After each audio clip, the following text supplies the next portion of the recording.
Hey folks from the Crossfit Envision Hip Workshop, here is your review video. Here are the 4 exercises we went over with a lot of detail, a lot of cueing. That way you can remember what was said to you and then start to put it to work and do it correctly.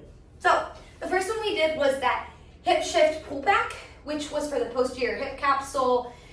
We used a foam roller, and you can use no equipment, or I actually suggest getting a towel and kind of folding it up and starting there. So we're going to put that towel in between your legs, relax your head down, and for your knee angle, we don't want it too far up to our chest or too far open. So I like to find it kind of almost right at 90, a little lower, and then rest your head and put your hand out in front. We do this so that whenever you go to pull back your hip, you're not opening up your spine at the same time. We want to make sure that we tilt our pelvis, so you're going to breathe in, and then you're going to breathe out and close that rib cage down before you pull back. So breathe in, breathe out. The exercise is pulling this top hip backward and then relaxing that forward. You can even shift forward a little bit and then practice pulling back. You can use this hand at times to help push you. What this looks like when you're looking at it is this hip is pulling back. So you can see that shift. We are working all through here, the ability of that hip bone to come back into the back of the socket. So you're going to slide, and then I want you to squeeze that glute a little bit at the end to pull it back. Then you can progress up to a foam roller, but I suggest kind of trying this with a towel first and seeing how that goes. All right, so that was the first exercise. The second one we worked on was the hip airplane with adduction challenge. In other words, you're using the inner thigh muscles. So I have my band here. You can hook it up to anything. And remember, you can do this either for balance or for strength.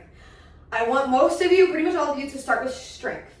So to do that, you're going to plant that foot, make sure there's enough resistance where you can hold this in, get a good plant, and then you're going to keep that leg from moving while you come up and back down.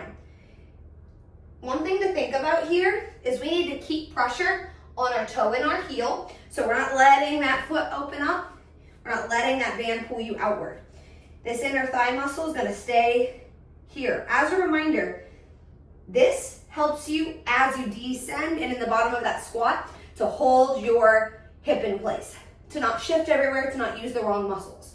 So this challenge, once you master some of that strength, you can work the balance component. You should be feeling this through your hip.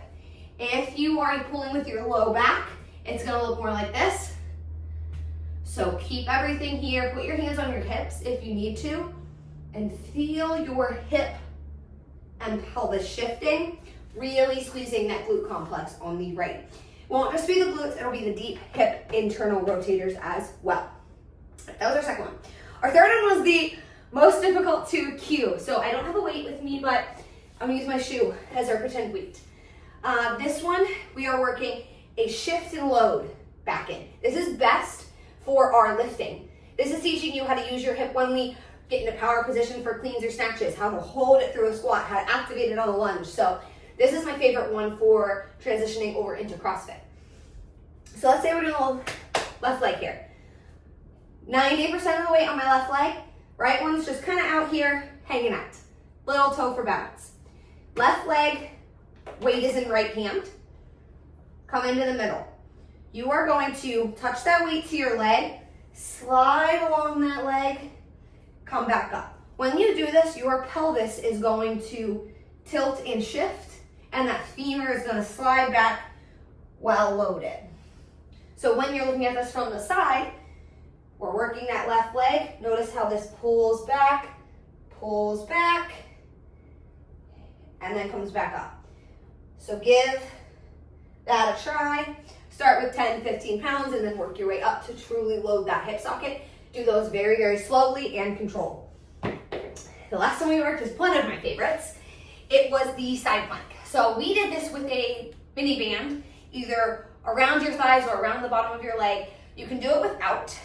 If you need to remember to drive with your heel, put the band down below your knees. If you really want to feel some extra in your glutes, and you're working on the mid-range of your squat, put it above. So we're gonna come up here. Again, not too far up, not too far back, but about that 45 or 50-degree angle.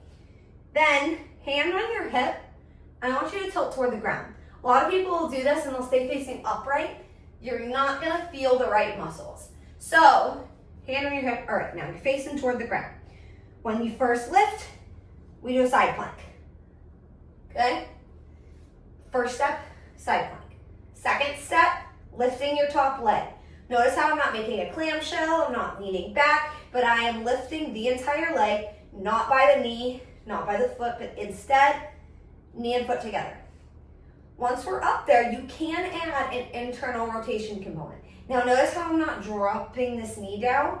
Instead, it is staying level while my foot is coming up. There was a decent chunk of you that couldn't do that yet. That's okay. Let's just work lifting up, working up here. You're still gonna feel that through that glute, that side hip, all those rotators, and then come back down. Those were our 4 exercises that we went over. Again, we spent an hour learning a lot, but those were the highlights. Remember what you had to work on, and I am always here to answer questions. So stop me in the gym, give me a call, shoot me a DM, and I look forward to continuing to help all of you in the gym. Talk soon.